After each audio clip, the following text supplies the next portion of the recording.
Another episode of Everything Compliance. We have the gang back together today, starting with Jonathan Armstrong, Jonathan Marks, Matt Kelly, and Karen Woody. First of all, it's great to see you guys again. Thank you, Tom. And you. All right. So we're going to do our usual east to west. So, Mr. Armstrong, you've been intrigued by actually an event in America and wondering how it might apply to both the United Kingdom and the EU. So, why don't you tell us what's got you so intrigued? Yeah, we're returning to the case of Joe Sullivan. So I think we mentioned it previously back in the fall or autumn, as it's properly known. And this effectively concerns the conviction of the former CSO of Uber. So, for those of you who didn't follow the story originally, he was convicted on October the 6th.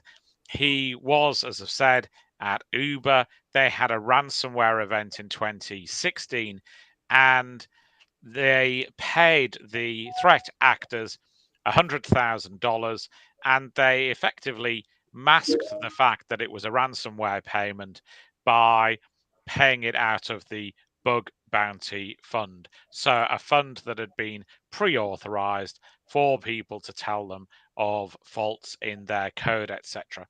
And they also made the bad guys sign an NDA to say that they wouldn't tell anybody what was happening.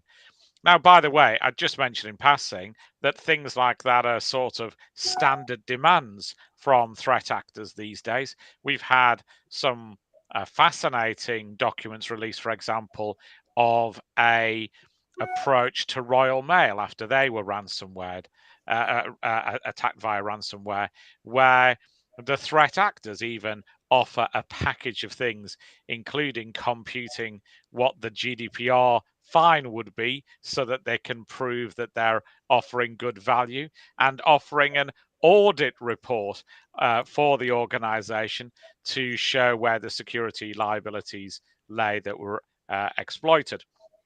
So, my point being, it's not just a one way street. Sometimes threat actors themselves are suggesting things like written agreements or audit reports in that slightly bizarre world of threat actors trying to show that they're somehow good guys. But in any event, Sullivan made this payment. It was shown to be a bug bounty in their accounts.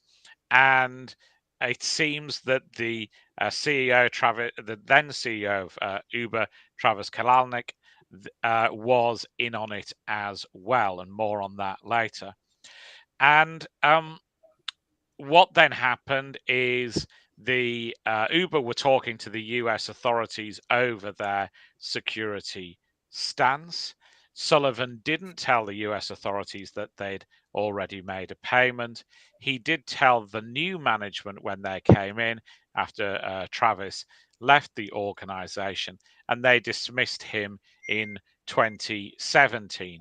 In 2020, he was charged, and as I've said, he's subsequently convicted for obstruction of justice and misprision of a felony. Now, he was sentenced earlier this month, and first of all, I thought I'd discuss briefly the sentence and some lessons from that, and then just general lessons for compliance officers, because I think this isn't just a CISO thing. It isn't just a CSO thing. It isn't a CIO thing. I think that in many cases, chief compliance officers, people who interact with any form of authority could potentially find themselves on the wrong end of the same type of action. And the penalty, I think, for Sullivan is probably somewhat lenient. He was sentenced to 3 years probation and a fine of $50,000. By the way, he's appealing, it seems, both his conviction and his sentence. But the interesting thing here is that the judge said that this was definitely a one off, and that if he saw similar cases, people could expect jail time. Sullivan had got 186 letters of support from people saying that he was an outstanding pillar of the community. He now works, I understand, full time on Ukrainian relief efforts, and all of his good works, including his time in public service, were factored into that somewhat lenient sentence. But the judge said, quote, if I had a similar case tomorrow, even if the character is that of Pope Francis, they shall expect custody. He also said that he was somewhat surprised not to see Travis Kalanick in court, and said that he thought that he was at least as culpable as Sullivan was. And we've had both the DOJ and the FTC talking tough as a result and focusing on liability for individuals. Now, we've seen that over in Europe as well.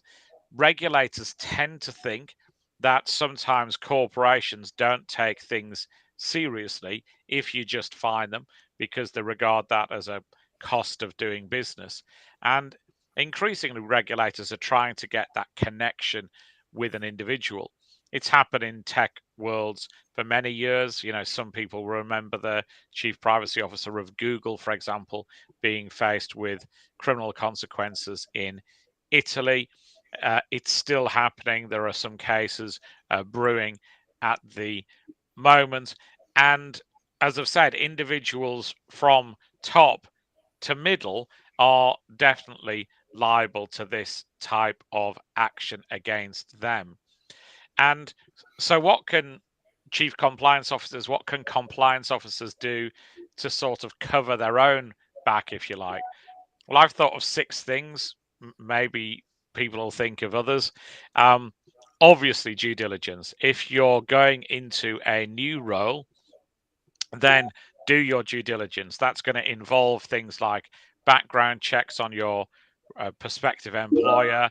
You don't want to find out something on day 1 or day 10 of your job that you could have known by doing your research ahead of time.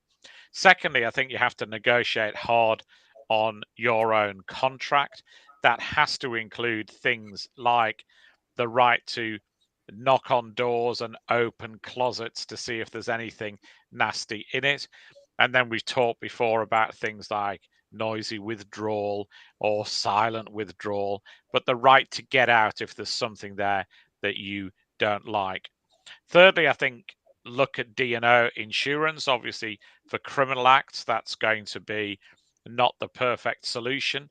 But I think you do, if you are going to be treated as a executive or part of the controlling mind or whatever in a corporation, then you, sure as eggs are eggs, want to be insured and want to have the same protections as the CEO if you're potentially going to stand alongside him or instead of him in the dock. And then I think the other 3 things I'd say are the 3 R's really. Rehearse. Any type of event is inevitable. Ransomware for most corporations is inevitable. Rehearse your reaction, rehearse your response. Make sure that you're resourced appropriately. So, too often, I think compliance officers are given big briefs and big tasks and then told they can have 2 or 3 relatively junior people to help them. That's not going to be enough for any corporation of substance. And you potentially might need the help of external advisors here as well. That's one of the things that comes up from the Sullivan case, that Sullivan, I think, didn't feel or didn't have the resources to check with other people to do a sense check. And there was evidence that effectively, because he was a lawyer, even though he wasn't performing the function of a lawyer, he was, if you like, under-lawyered himself, in that he didn't get the resource he needed, it was alleged, from the company's legal team, because he was regarded as having an equivalent qualification. But we have a saying over here, the lawyer who represents himself has a fool for a client. And I think that's certainly the case with compliance officers as well. Even if you are a lawyer, then you sometimes need that extra check and balance and a sense check from somebody else. And then my third R is remuneration, and this might be that I'm not going to say what you think I'm going to say.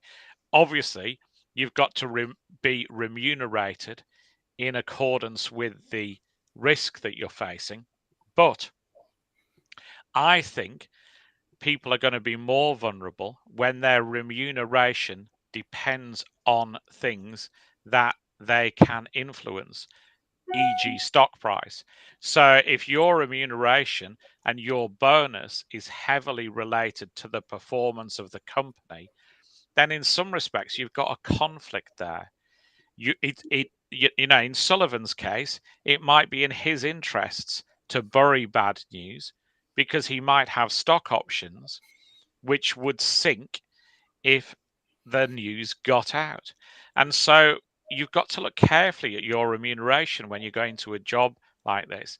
I think authorities are going to be more critical of you when you've buried something or not taken steps to make public something you've gained as a result.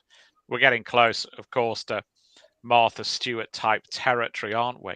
But I think you just need to be careful about exactly how you're getting paid for the hard work that you're doing. Matt, you had a comment, I think. Yeah, Matt. Now, first of all, I have to ask, does your comment relate to the swimsuit issue? Mine does not, no. Okay. Jonathan, I would just wanted to say, I do not have much sympathy for Mr. Sullivan here for a couple of different reasons. I mean, the facts around this case are not flattering to him. For example, this was a ransom payment, and then he told the company, cover that up, bill it as a bug bounty where you might pay somebody who, through their own benevolent interest, tells the software company, we found a flaw in your software, you should fix it, and then they'll say, thanks for the tip, here's a certain amount of money. That's what a bug bounty program is. This was not that. This was a ransomware payment, and then Sullivan turned around and said, cover that up. That's a books and records violation, full stop. And if somebody in the FCPA world proposed something like that, we'd laugh them out of the room. So in a lot of ways, I see this why a lot of compliance officers and CISOs are anxious about Sullivan's case, but he is not a good protagonist for the story they're looking to tell here, that they're being unfairly punished. I don't know that he wasn't unfairly punished. And never mind the fact that he's not going to jail. He didn't get actual prison time. But I am also kind of curious, Jonathan, maybe if you could unpack a little bit more about the misprison offense, where I do think compliance officers have to worry about that, because misprison is you are not confessing to a felony that you are aware of, that you're not involved in. You don't have any criminal liability here, but you know that a felony is happening and you're keeping your mouth shut. I could easily see compliance officers on the wrong end of situations like that, where you know about an FCPA violation, or you know about some sort of collusion or procurement fraud, and the CEO tells you, shut up, don't tell anyone about this. Is that going to be misprison now? Are we going to be faced with that sort of a risk? It was enacted during the Washington administration in the 1700s. A little bit odd that we're using it now for a ransomware issue, but here we are. So I do think there's a lot for compliance officers to think about here. I just think Sullivan in particular, dude, cry me a river for what you did, and that's that.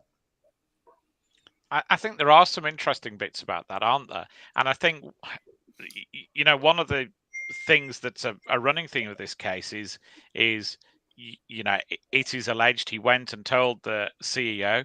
I think one of the 186 letters is from the former CEO, and part of you thinks, well, he would write that letter, wouldn't he? I think the difficulty for compliance officers is quite often in things like this, they won't be the lead actor, if you like, and yet, as you rightly say, you can't sort of be in the room where bad things happen and necessarily escape liability, nor can you think, well, the guy at the head of the table was the guy primarily responsible, and yet if the prosecutors choose to go against everybody else and not him, you can't really say he was more culpable, therefore I'm not guilty at all.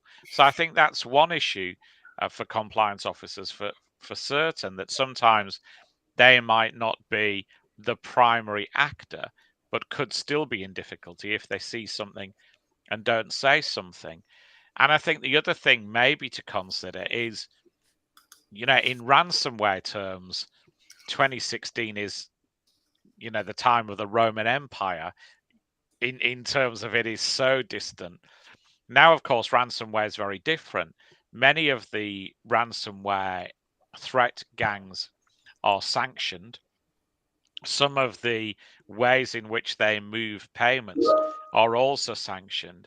And it's an even more dangerous world, I think, if you're paying ransoms now than it was in 2016, not only because of this prosecution, but also because of the very real risk that you might violate sanctions rules as well.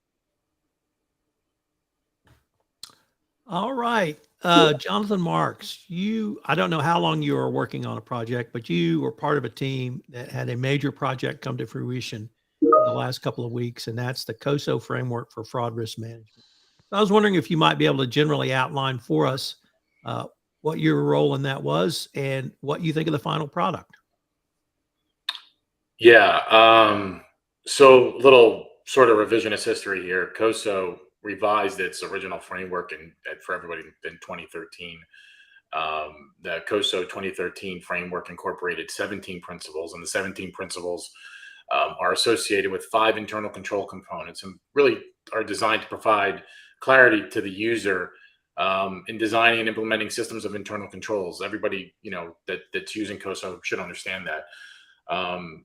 The Fraud Risk Management Guide, which was originally published in 2016, which I did not have any part of, was intended to be supportive of and consistent with that framework, that 2013 framework, and serve as guidance for organizations to follow in addressing specific fraud assessment risks and things like that. So, however, as we all know, fraud is not static. And according to COSO and the ACFE, we went through this update process, and they reached out to me and asked me for my input. I was happy to go through the 2016 guide and all of the materials that I've had subsequent to that and provide my input there.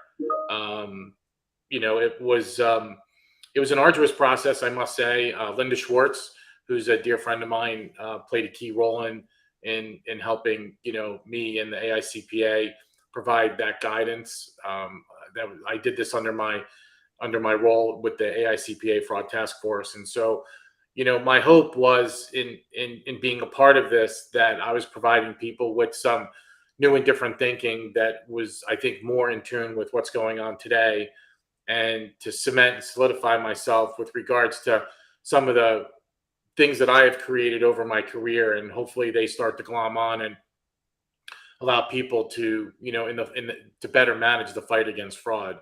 That was really my role. I was shocked and somewhat pleased with regards to how much of that material actually did get included.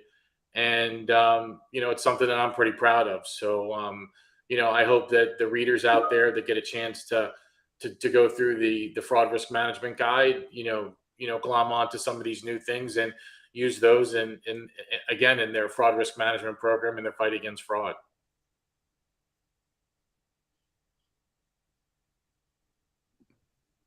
I'd like to start off by asking you, is this a framework that a fraud risk manager, a chief compliance officer, a head of internal audit, whoever might be utilizing it, can take to the board and explain to the board, not simply the fraud risk management strategy, but the board's role in that same strategy?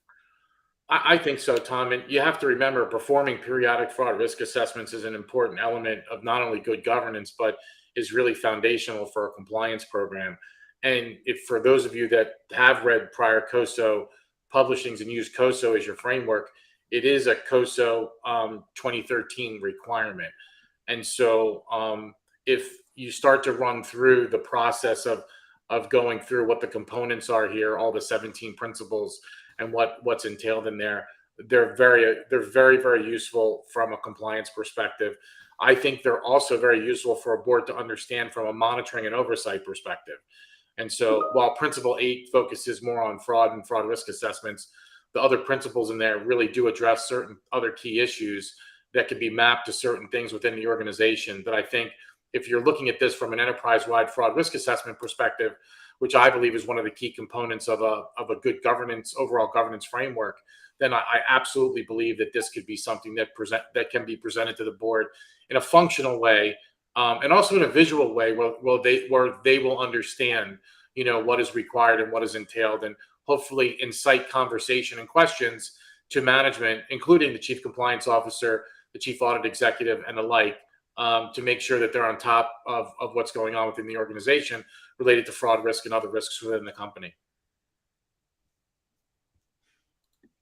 Matt, do you have a question or comment for Jonathan? Just mostly a comment, I suppose. Number one, I've read the executive summary and I'm working my way through the full document, and they're both well worth an audit or compliance executive's time. But I really did, number one, like the message that strong, capable fraud risk management is itself a fraud deterrence. And that's a big theme that this calls out, this guidance. So for anybody trying to wonder, why are we supposed to do this? Why does this matter? Well, because it is really a deterrent to fraudsters if they see it, that fraud risk is being taken seriously. But also, and Jonathan, I'd welcome your thoughts on this too. I'm kind of struck that fraud, as I've said before, like fraud seems to be having a moment these days, that we had the top accountant at the SEC put out a statement last fall saying companies and audit firms have to do better at assessing fraud risk. And then the PCAOB published its list of inspection priorities, what it's going to be looking at audit firms for this year. What do audit firms have to do well? And at the top of that list was fraud, basically because they said the external environment for fraud risks is changing and kind of pushing fraud risk to a greater degree. So audit firms have to be more on their game. And now we have this, like you turn around in this business and somebody somewhere is putting out more discussion of fraud. And it just seems to me it's a good thing, but it's a notable thing. Yeah, I agree with you. And I think a lot of that has to do with maybe the pandemic and the level of skepticism that is applied to certain engagements. I think that has a big part of it, plays a big role here. I also think that complexity also plays another role, and obviously sort of the economic underpinnings. I think there's a confluence of events that have transpired over the last 3 or 4 years where, somebody's looking at this, and if you're looking at root cause and you're saying, well, how did this happen? Controls aren't being designed effectively to deter or detect or prevent fraud. I think that's another key theme here. That's that underlying theme. But when you look at organizations, it's much. We've been facing this for a long time. You try to get an organization to update or even do a fraud risk assessment or understand what fraud risk management is, and sometimes it's like literally pulling molars out of your mouth. And so I think the message is being sent pretty loud and clear that this is something that really should, if you're a board member, you should really be paying attention to. And number two is, if you're an organization, you don't have one of them here. It could mean, we've all talked about this a gazillion times. How do you have a compliance program and not understand what your risks are, especially your fraud risks? And so, I have a great example. I was on the phone yesterday with a client. The last time they updated their fraud risk assessment is 2008. So, Wow. That should tell you everything you really need to know about, why I think fraud's having a moment. But I also think that if you look at what's going on around us and some of the organizations that are experiencing some of these things, it is up. Fraud is up. And there are some very, very wicked trends that are out there. Not only third-party risk management from an FCPA perspective, but vendor fraud is through the roof. Treasury fraud is through the roof. Revenue recognition fraud, is really gaining steam. Collusion between internal and external actors is something that we keep seeing. ESG fraud has really made its mark now and coming onto the landscape. Segregation of duties with regards to, people's roles and responsibilities, and not being in an environment where everybody's in the office and now people are remote. Some of those things have gone away, haven't been revisited since the pandemic. I already talked about internal controls being properly tuned, but, and then access to systems. People's access to systems, when the pandemic hit, everyone was like, oh, we'll make an exception. We'll let you in here. You can have access to this and all this other kind of stuff. I see a real increase in intellectual property theft and some other things that, are just, I think, based on what I'm seeing, again, I think there's a reason why there's a fraud moment.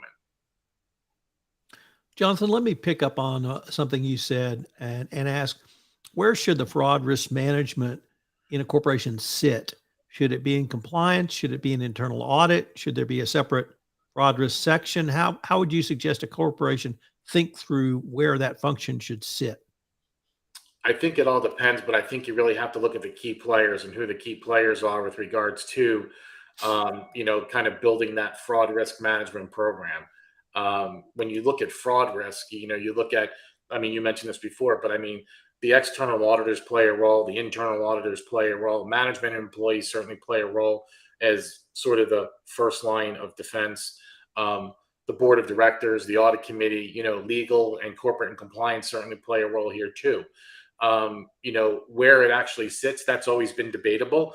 I think as long as you have a process that's independent, and that is robust and thorough and broad enough to really grasp not only the enterprise, but the extended enterprise, I think it really comes down to how you're structured and the nature and of the individuals that are doing this and their particular qualifications.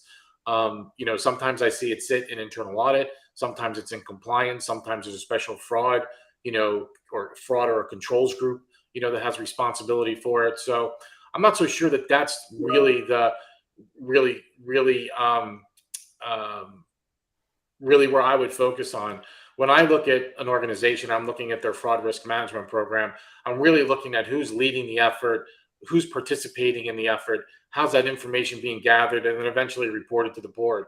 I think if you have those components at a minimum, then I think you're going to have a process that is thorough and robust enough, to at least capture, you're never going to get it all, but, most of what I would consider to be fraud risk.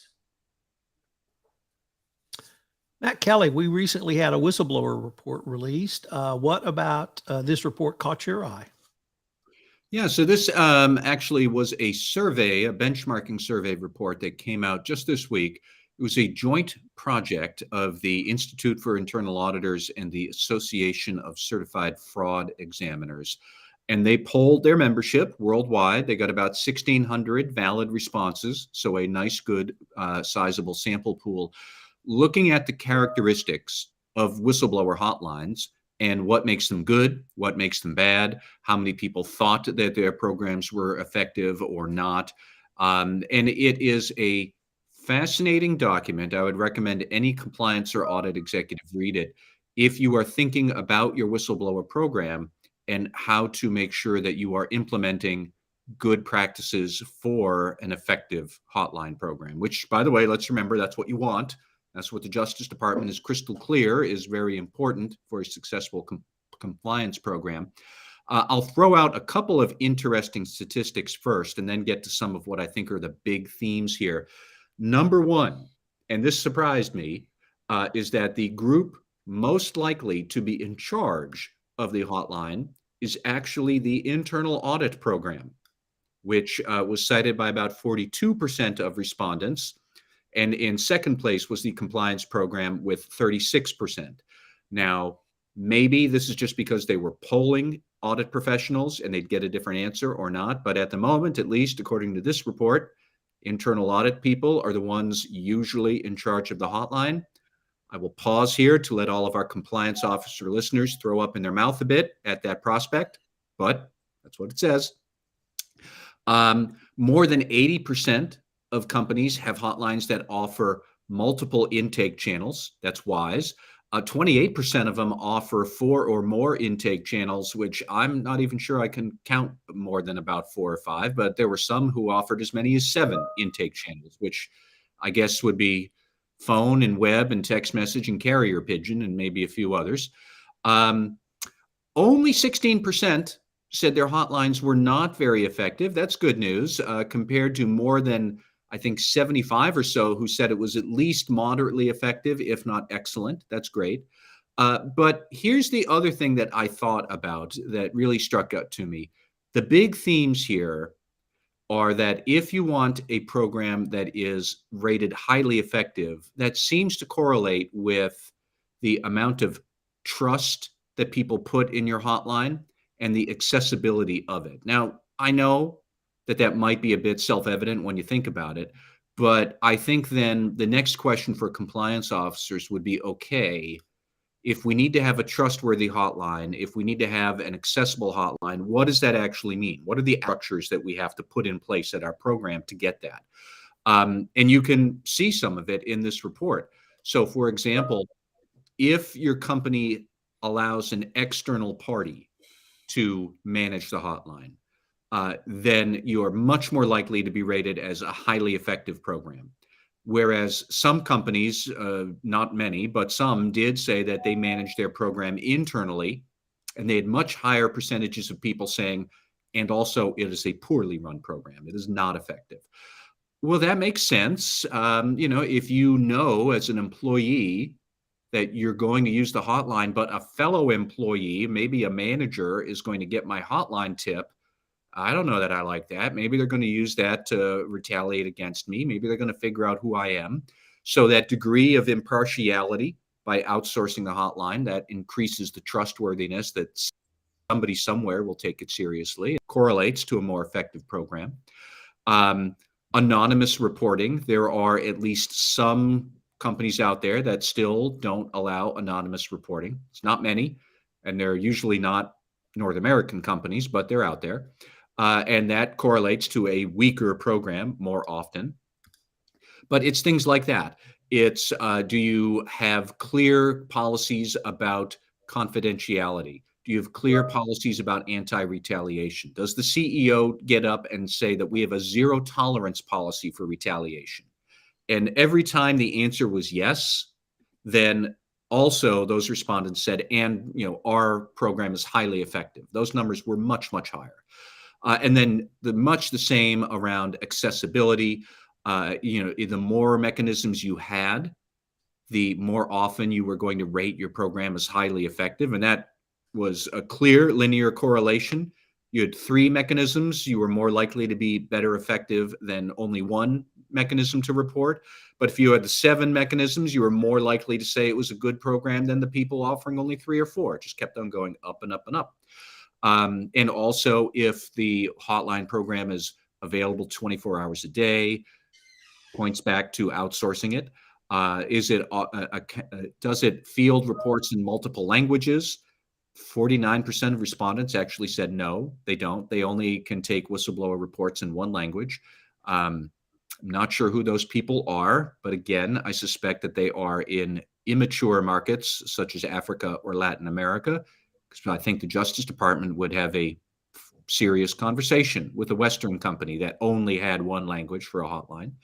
But there's an awful lot in there that lets you get a good sense of what your hotline program should be doing so that it is more likely to be highly effective, what correlates to a bad practice. And it's just a good, useful document. I would recommend to anybody, track it down. It is available for free from the IIA or the ACFE. And there's a lot of good knowledge in there that you could put to use to improve your hotline operations. Any questions or comments for Matt? All right. Karen Woody, welcome back. First of all, great to see you with the gang. What has caught your interest recently? Well, unsurprising to many, it's insider trading again. By the way, I'm thrilled to be back with the gang. I should start with that. This is fun. It's always a great time.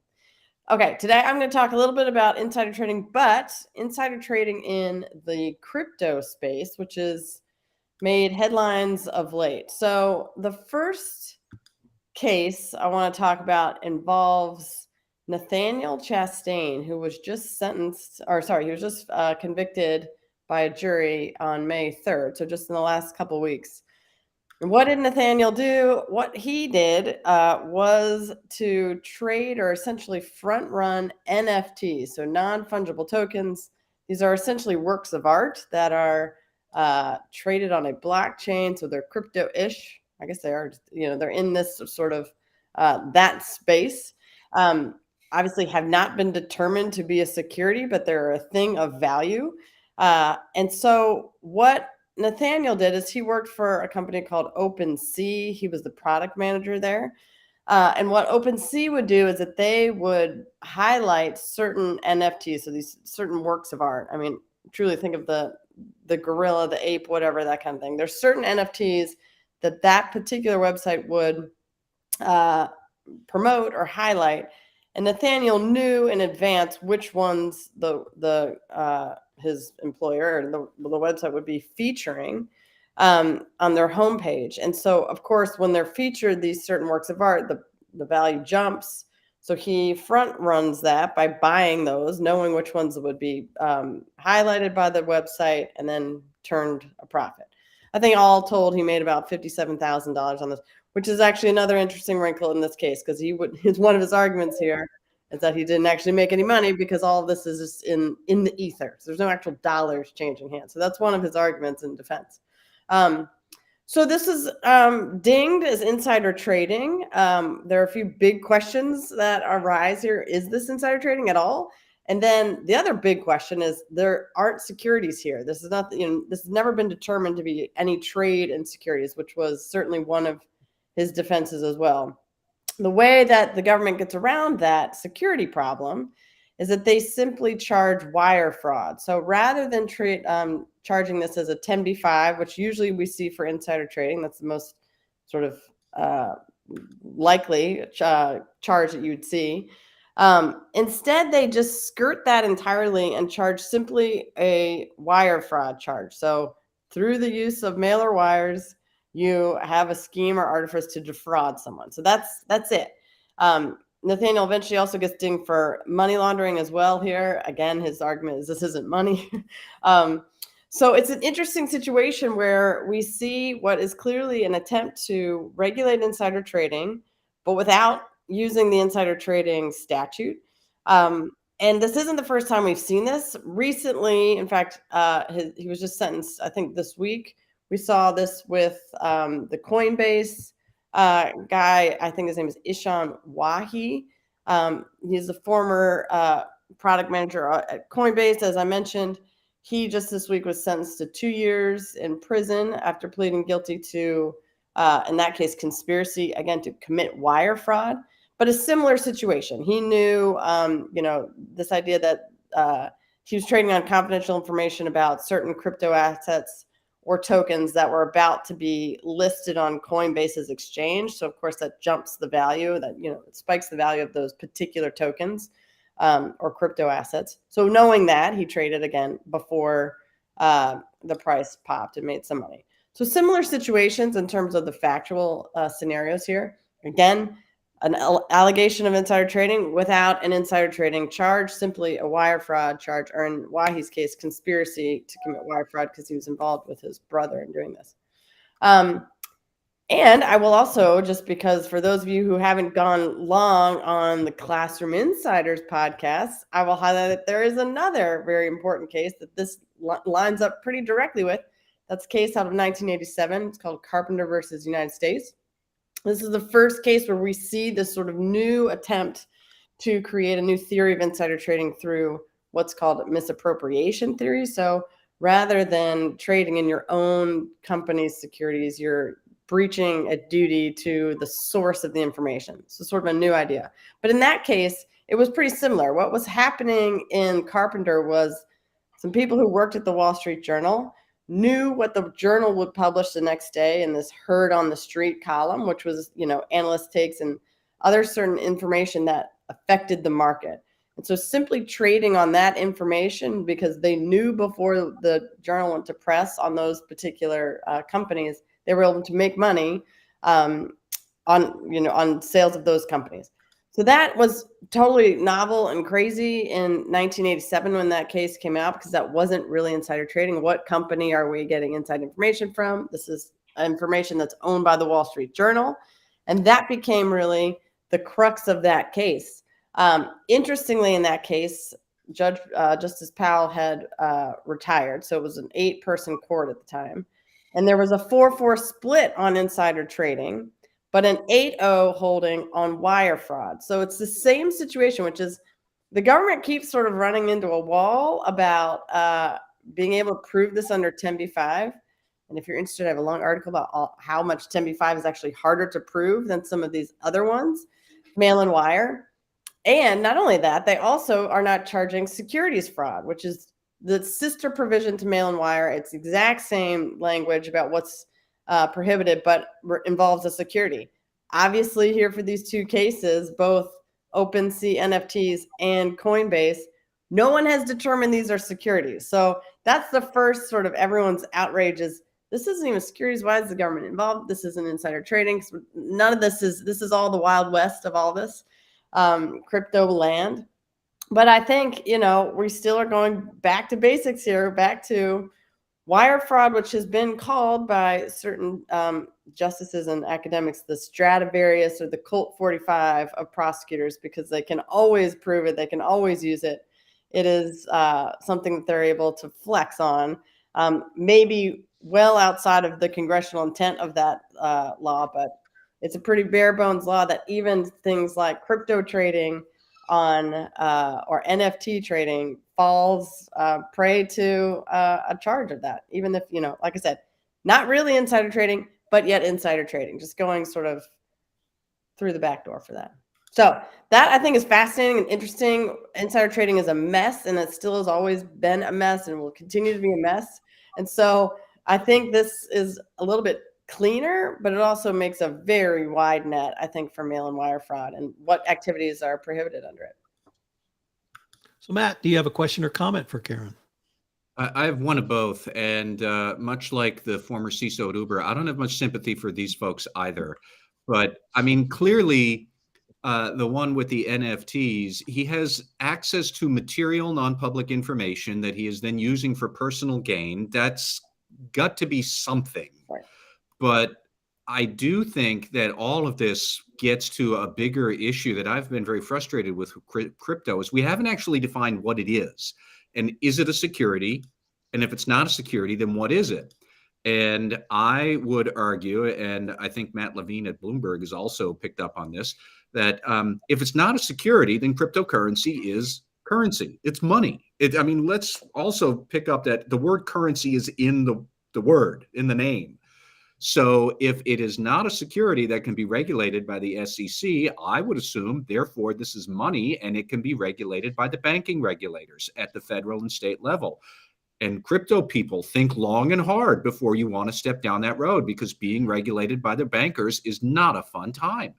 I can't believe that we actually even have this debate, because nobody I know actually goes and pays for anything in crypto. They don't go to an ATM machine to get crypto. They use it for trading and having fun with whatever wackadoo things that they're trading on. It's a security. I am putting a value in here, hoping that it will increase in value and I can take more out later on. Like, what the hell else is a security? So that's just me being cranky. But I mean, also, he had material non-public information that he was exploiting for his own personal gain. It's just, I don't know what the way to theorize this is, but I mean, whether it's wire fraud or something else, it is not appropriate conduct. Right. No, I think all that's fair. And that's why sort of everyone kind of laughs at his, at least his defense around the money laundering charge was that he never converted it to dollars. So what is then it's a security. Exactly. So you're right. I take your point of like, you got to pick one poison or the other. But so it needs to be regulated. I do think it's interesting that we still are referring back to a nearly 100-year-old case of Howey to determine if that is what we decide is a security, which I think still applies. But it's just interesting that with this completely newfangled technology, we're still looking at a 1946 case about, do we think this is an investment upon which I think I will see some return upon like at the efforts of others? I think that's fair. Yeah, it's an interesting space to be in. And I think, even the crypto regulator, crypto people in crypto now are begging for some clarification, but we'll see what happens. Mr. Armstrong, do you have a question or comment? I think the OneCoin convictions are similar as well. So other than Riva Ignasheva, who they still haven't caught up with. And I suppose what all of this illustrates is there's some good old-fashioned shills disguised as technology offerings. OneCoin, the blockchain ended up being an Excel spreadsheet on her brother's laptop, I think, and so it's whatever the modern words for caveat emptor is, isn't it? All right, ladies and gentlemen, we are off to fan favorites of shout outs and rants. We'll keep the same order. I will get to bat fifth after Ms. Woody. So, Mr. Armstrong, do you have a shout out and or rant for us today? Yeah, well, it'll surprise you all to know, probably because of my opinions on the current administration and Boris Johnson and Theresa May, that I was somehow omitted from the coronation guest list. But I did walk around the Mall the day before, and I just wanted to shout out to all the people who kept us safe and secure during that event. It was a veritable League of Nations. I saw a lot of American people camping out on the Mall the day before. There were 29,000 police, not only on the day of the coronation, but the day ahead of time, lining the route. I did get away from Prince William, so at least not everybody had forgotten about me. But just a splendid event, and particular shout out to all those working behind the scenes to keep the event safe and secure. Mr. Marks. Well, you're going to think I'm crazy, and that's probably true, that's fine. But my shout out is actually a little odd this week. It goes to Bluebell Ice Cream. This will be good. And they came out with a new ice cream flavor, which is Bluebell ice cream and Dr. Pepper for a float flavored ice cream. So big, huge shout out to Bluebell. I bet you that's not what you thought I was going to say, but. Matt Kelly. Well, I'm still stuck on the food scientist who tried to figure out a float flavored ice cream instead of just making an actual float. Although with Dr. Prepper, that does sound kind of gross, but whatever. I'm going to keep up with the good vibes and also have a shout out this time around. I wanted to note the passing of a great American, Newton Minow, who died the other week at age 97. Who was the chairman of the Federal Communications Commission back in the early 1960s. And he was the one who famously coined the phrase that TV was a vast wasteland. And he said that in 1961. It is now even vaster, and a lot of it is even more wasted. But he was the prescient one to come up with that phrase back then. Aside from that, I did know that he was instrumental in trying to get public broadcasting off the ground and was a big early supporter of shows like Sesame Street. I did not know he was also a big supporter of the Voice of America and other international outreach shows during the Cold War. I did not know he was a big supporter of satellite communications for television around the world, and yet he was. And then on a personal note, he raised 3 great children, one of whom is the now former head dean of Harvard Law. Another one is Nell Minow, who is a corporate governance enthusiast and expert extraordinaire in her own right. And then also, just to add to the charm of it all, Newton Minow was married to his wife for, I think, more than 70 years. And at one point, his daughter, Nell Minow, she posted a photo of both of them, I think, well into their 90s, still looking sharp and still looking delighted to be next to each other. Anyway, so now he has finally passed on at age 97, but he was a life well lived and a great model for the rest of us. So farewell to Newton Minow. Karen Woody. All right. Well, I am going to keep up with my usual, which is going to be some pop culture. I will say I almost gave a shout out to national parks because I spent the early half of this week in Glacier National Park, which was stunning. But I still have to come back to what I know best, which is some pop culture. And I I can't say enough. This is the strongest Woody endorsement I could make. I mean, more even than Ted Lasso, which, as we know, I think, the kingmaker on that. But this new show, Jury Duty, on Amazon is the funniest. I think there's half-hour episodes, and they're only 8 or so. It is the funniest show I've ever seen. The premise is the guys who started The Office thought, wouldn't it be funny if only one of these people was real and the rest were actors? That's the premise of the show. Everyone on the show is an actor in the jury box except for one guy. So he just thinks this is wild and how jury duty usually goes. And it's not that far off, but it is one of the most hysterical shows I've seen. And it's also very sort of feel good. You have some hope for humanity after watching someone put up with some wild stuff in the course of being a juror. So highly recommend. I'm going to continue the good vibes, and I'm going to shout out to Mike Shannon. You probably don't know who Mike Shannon is, so let me tell you. Mike Shannon was an outfielder for the St. Louis Cardinals, came up in 1959, and played until 1970.